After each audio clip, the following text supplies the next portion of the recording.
RBI, NABARD और ग्रामीण bank के अधिकारियों ने बच्चों को दी मौद्रिक नीति की जानकारी, नोट और उसके पहचान के बताए तरीके। और जैसा कि भारत सरकार की योजना है कि वित्तीय साक्षरता की जरूरत क्यों पड़ी। वित्तीय साक्षरता इसलिए क्योंकि अभी भी हम 60 साल के बाद भी हम देखते हैं कि करीब 50%, 52% लोगों के खाते नहीं हैं और वित्तीय सुविधाओं के अभाव में वो अपेक्षित प्रगति नहीं कर पा रहे हैं जो उनसे उम्मीद की जाती है।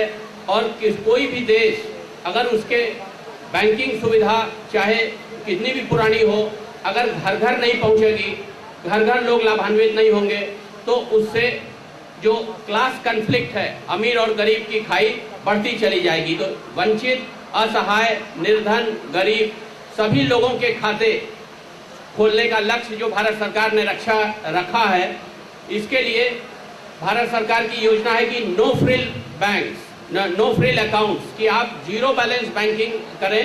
चाहे आपको कोई जरूरी नहीं है कि आपको 1000, 500, 2000 रुपए जैसे शहरों में होता है कि बैंकों के लिए खाते में रखना जरूरी है। आप जीरो बैलेंस बैंक में से अपने खाते चला सकते हैं। और इसका क्या उद्देश्य है?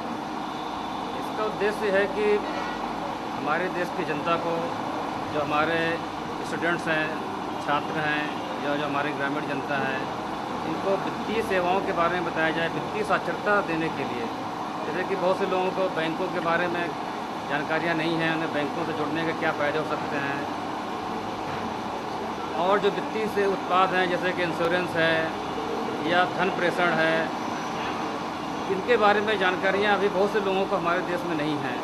बल्कि ऐसे बहुत से पढ़े लिखे लोग भी हैं जिनको हालांकि पढ़ाई लिखाई तो कर लिए, लेकिन वित्तीय सेवाओं से जुड़ने के क्या फ़ायदे हैं और उनको उससे आगे क्या क्या लाभ ले सकते हैं अपने जीवन में, उससे जानकारी नहीं है। उसी जानकारी को देने के उद्देश्य से यह कार्यक्रम रिजर्व बैंक के द्वारा किया जा रहा है, जिससे कि हम छात्र छात्राओं को और ग्रामीण जनता को ये बता सकें कि उन्हें बैंकों से जुड़ने से क्या लाभ है।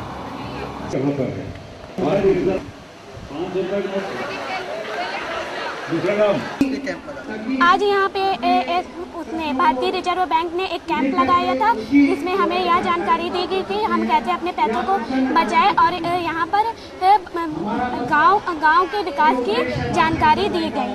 भारतीय रिजर्व बैंक की तरफ से एक कैंप लगा, जिसमें हमें ये बताया गया कि नोटों की पहचान कैसे की जाए और भारतीय रिजर्व बैंक का उपाय क्या है और क्या कहते हैं, इससे हमें फायदा क्या है, और इसका यहाँ पे एक उद्घाटन भी किया गया।